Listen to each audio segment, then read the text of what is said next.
Bonjour. La progression du coronavirus au Sénégal intéresse la presse du jour. 5 nouveaux cas de Covid-19 confirmés hier jeudi. Le bilan s'alourdit, c'est le titre qui barre la une de Sud Quotidien. Le quotidien du groupe Sud Communication indique que le bilan se corse pour le Sénégal. Il s'agit, selon la source ministérielle, de contacts directs des membres de l'entourage familial du patient sénégalais revenu d'Italie et déclaré positif à la date du 11 février. Notre confrère de l'avenue Bourguiba rapporte qu'un seul cas est revenu négatif sur les 6 cas présentés en laboratoire à l'Institut Pasteur. Pour rappel, le bilan de la maladie dans le pays s'élève à 10 cas confirmés, dont 2 guéris. Ainsi, le Sénégal devient le pays le plus contaminé en Afrique de l'Ouest. 71 contacts de haut risque identifiés et suivis à Touba. Touba, la capitale du mouridisme, entre psychose et mesures strictes d'hygiène. La ville sainte foyer du coronavirus. 6 personnes infestées, 71 autres sous observation. Titre Tribune. Tribune qui dénombre 1041 cas contacts directs, 448 passagers contrôlés, 593 suspects surveillés, 5 cas positifs en 24 heures, poursuit critique qui relève les 71 cas potentiels dans la nature. Le patient de Touba a contaminé ses 2 épouses, sa fille, sa sœur et leur employé de maison. Le scénario catastrophe estime Libération. Un autre Sénégalais revenu d'Italie sous analyse indique le confrère. L'affaire se complique selon enquête avec le centre des opérations d'urgence sanitaire qui surveille 71 contacts de haut risque. C'est l'heure de vérité, commente enquête. Wa Grand Place rapporte les propos de Seydi Gassama sur le report des rassemblements religieux. Je cite, l'État doit avoir le courage de demander aux chefs religieux de les annuler. Fin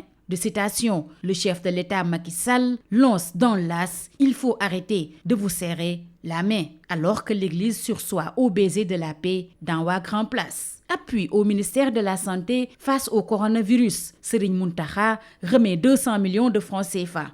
Affiche 24 heures. Touba casque 200 millions, précise les Échos qui rapportent que l'Arabie Saoudite suspend les préparatifs du Hajj. Touba, épicentre du coronavirus. Touba explose le coronavirus d'après Témoin. Le quotidien. Attendu sur l'interdiction des rassemblements religieux, des terreaux fertiles au coronavirus selon critique, le Khalif débloque 200 millions de francs CFA. En France, Macron ferme toutes les écoles. Au Maroc, tous les rassemblements religieux interdits, alors qu'en Italie, le cap des 1000 morts dépassé, souligne le Témoin. Quotidien. Stade, le quotidien du sport, fait savoir que le coronavirus secoue le monde du sport. Vague d'annulation et de report d'événements sportifs. La France et l'Espagne suspendent leur compétition. Le Real en quarantaine, CR7 refuse de rentrer en Italie. Le Soleil titre ce vendredi sur Conseil présidentiel sénégalo-gambien 5 accords signés. Le président Macky Sall déclare le dialogue et la concertation pour construire la Sénégambie, faire de notre coopération un modèle pour l'Afrique, intime conviction